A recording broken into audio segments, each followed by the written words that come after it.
सियासत में तस्वीरों के कई मायने होते हैं। कल आरसीपी सिंह से जुड़ी एक ऐसी तस्वीर सोशल मीडिया में ट्रोल हुई कि बिहार की सियासत टेंशन में आ गई।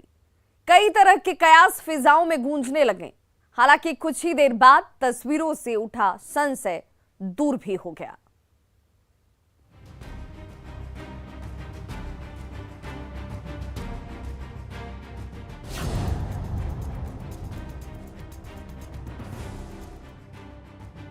दो और 3 जुलाई को हैदराबाद में बीजेपी की राष्ट्रीय कार्यकारिणी की बैठक थी, जिसमें पीएम मोदी, केंद्रीय गृह मंत्री अमित शाह समेत तमाम बड़े नेता शामिल हुए थे। उसी दिन तेलंगाना बीजेपी की ओर से ट्विटर हैंडल पर आरसीपी सिंह के स्वागत की इन 2 तस्वीरों ने बरसाती मौसम में बिहार के सियासत का पारा चढ़ा दिया। तेलंगाना बीजेपी की ओर से जारी इस तस्वीर में आप साफ साफ देख सकते हैं कि कैसे तिलक लगाकर बीजेपी कार्यकर्ता जेडीयू के रामचंद्र का स्वागत कर रहे हैं। इस तस्वीर के बाद लोगों के मन में ये सवाल कौंधते देर नहीं लगी कि क्या आरसीपी सिंह ने बीजेपी का दामन थाम लिया है। सबसे पहले हम आपको ट्वीट दिखाते हैं। देखिए, ये बीजेपी तेलंगाना का ऑफिशियली ट्विटर हैंडल है, जिसपे जो लिखा हुआ है वो बेहद महत्वपूर्ण है। A warm welcome of Shri RCP Singh, MP Rajya Sabha, the airport for attending BJP NEC meeting to be held in Hyderabad at HICC today and tomorrow. Shri RCP Singh, राष्ट्रीय कार्यकारिणी में आगमन पर भव्य स्वागत। और उसके बाद तस्वीर देखिए, नेशनल एग्जीक्यूटिव मीटिंग की तस्वीर देखिए लगी हुई है, और जहां पे बीजेपी के कार्यकर्ता आरसीपी सिंह का स्वागत कर रहे हैं और इस वक्त शॉल पहनाकर इनका स्वागत किया जा रहा है। और पीछे बीजेपी का जो लोगो है, कमल निशान, और नेशनल एग्जीक्यूटिव मीटिंग। और इसी के बाद ये सवाल उठने लगे थे कि क्या बीजेपी के राष्ट्रीय कार्यकारिणी में आरसीपी सिंह क्यों शामिल हुए, किस हैसियत से शामिल हुए, क्या बीजेपी में शामिल होंगे। इस बात के कयास अभी लग ही रहे थे कि कुछ घंटे के बाद ही सुशील मोदी ने एक ट्वीट किया और उसने साफ किया कि जो भी खबरें चल रही हैं वो गलत है।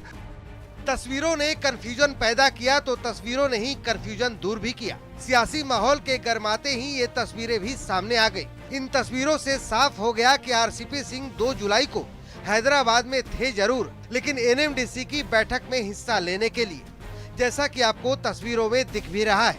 केंद्रीय इस्पात मंत्री आरसीपी सिंह सरकारी कार्यक्रम के सिलसिले में हैदराबाद आए हुए थे, जहां एयरपोर्ट पर मौजूद बीजेपी के कार्यकर्ताओं ने उनका स्वागत कर दिया। असल कंफ्यूजन यहीं से शुरू हुआ।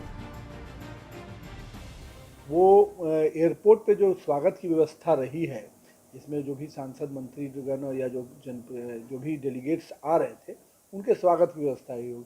तो केंद्रीय मंत्री वहाँ से गुजर रहे हैं तो उनका स्वागत कर दिया तेलंगाना के वहाँ के लोगों ने। लेकिन राष्ट्रीय का वो अपने निजी कार्यक्रम से या सरकारी किसी कार्यक्रम से गए होंगे।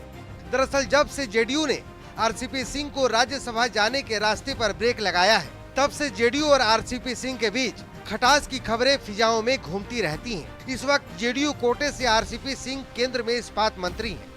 राज्यसभा में 7 जुलाई को आरसीपी सिंह का कार्यकाल खत्म हो रहा है। बावजूद इसके जेडीयू के शीर्ष नेता खुलकर कुछ बोल नहीं पा रहे हैं। देखिए, हमको नहीं लगता है कि कोई पार्टी की ओर से पत्र लिखने जैसा कुछ करने की जरूरत पड़ेगी। अभी जो 5-7 दिन और बचा हुआ है, खुद ही आरसीपी सिंह जी में इतनी बुद्धिमत्ता तो है ही, व्यक्तिगत रूप से मुझको लगता है कि खुद डिसीजन ले। जब समय आएगा तब ये विचार किया जाएगा पार्टी के अंदर। जो पार्टी के सर्वमान्य नेता हैं, माननीय मुख्यमंत्री नीतीश कुमार जी का कोई भी निर्णय होगा बिना उनसे परामर्श के, उनकी सहमति से नहीं होगा। और ये जब परिस्थिति आएगी तब उस पर निर्णय लिया जाएगा। आज के समय में यह सवाल काल्पनिक सवाल है। 7 जुलाई के बाद आरसीपी सिंह किसी सदन के सदस्य नहीं रह जाएंगे। ऐसे में उनका मंत्रिमंडल में बने रहना प्रधानमंत्री पर निर्भर करता है। लेकिन जेडीयू का स्टैंड भी मायने रखता है, जिस पर सियासत की नजर है। पटना से न्यूज 18 के लिए आनंद अमृतराज के साथ शैलेंद्र कुमार की रिपोर्ट। पूर्व मंत्री नरेंद्र सिंह का पार्थिव शरीर सोमवार की रात उनके पैतृक निवास जमुई के पकरी गांव पहुंचा, जहां सैकड़ों की संख्या में उपस्थित लोगों ने उन्हें श्रद्धांजलि दी। पूर्व मंत्री का पार्थिव शरीर जैसे ही उनके पैतृक निवास पर पहुंचा, लोग नरेंद्र सिंह अमर रहे का नारा लगाने लगे। पूर्व मंत्री नरेंद्र सिंह चौहान का अंतिम संस्कार आज 10 बजे उनके पैतृक गांव में किया जाएगा। पूर्व मंत्री नरेंद्र सिंह का पार्थिव शरीर जो है वो उनके पैतृक गांव और पैतृक निवास पर पहुंच चुका है।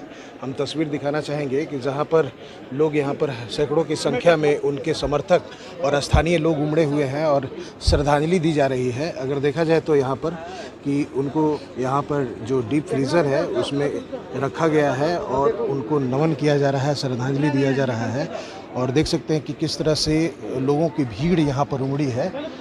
और बता दें कि लंबे समय से बीमार चल रहे थे नरेंद्र सिंह, उनके शव को यहाँ पर लाया गया है और पार्थिव शरीर को यहाँ पर रखा गया है, जहाँ पर लोग श्रद्धा सुमन अर्पित कर रहे हैं और श्रद्धांजलि दे रहे हैं। बता दें कि राजकीय सम्मान के तहत इनको यहाँ पर अंत्येष्टि किया जाएगा और जो पैतृक गाँव है वहीं पर उसकी तैयारी की जा रही है जिला प्रशासन के द्वारा कि वहीं पर अंत्येष्टि होगा।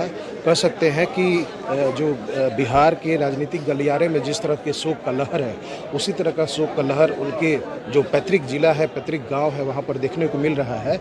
और जहां पर लोग उमड़ रहे हैं और पहुंच रहे हैं श्रद्धा सुमन अर्पित करने के, जैसे ही यहां पर लोग उनका जो पार्थिव शरीर आया तभी से लोगों का आना जाना शुरू हो गया है।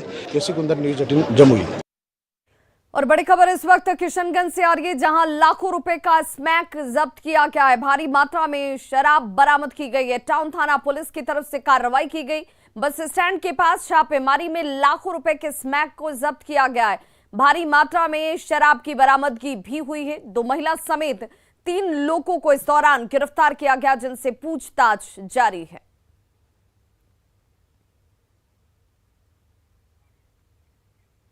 मुजफ्फरपुर में छात्र अब साइबर ठगों के निशाने पर हैं। टीचर ट्रेनिंग में एडमिशन के नाम पर अभ्यर्थियों से अब तक लाखों रुपए की ठगी की गई है। ठगी का चौंकाने वाला खेल देखिए इस रिपोर्ट के जरिए।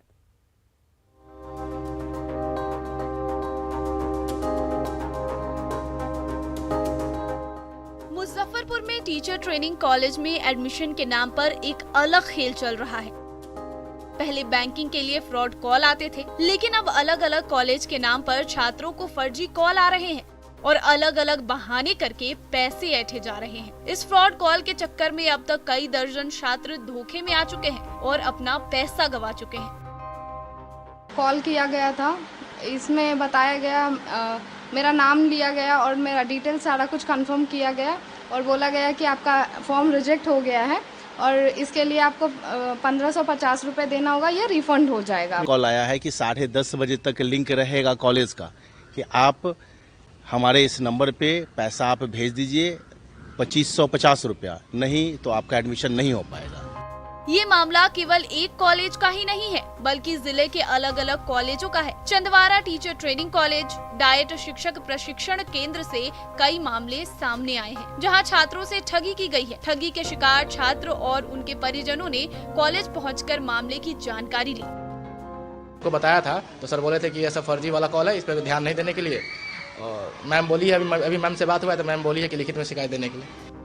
वहीं इस मामले को लेकर चंदवारा कॉलेज के प्राचार्य कौसर नियाजी का कहना है कि ऐसे फर्जी कॉल कई सालों से आ रहे हैं। इसको लेकर उन्होंने छात्रों को आगाह भी किया है, लेकिन फिर भी छात्र ऐसे जालसाजों के चक्कर में पड़ जाते हैं। इसमें बच्चों के पास कुछ फोन कॉल्स आए थे और उस नंबर से, जिस नंबर से किया गया है फोन, वह नंबर भी हमारे बच्चों के पास है। उसमें वो अतिरिक्त शुल्क और 5000 10,000 जिससे जितना बन पड़ा उससे वो ले लेते हैं और बच्चे समझ अगर नहीं पाते हैं तो उनका पैसा चला जाता है।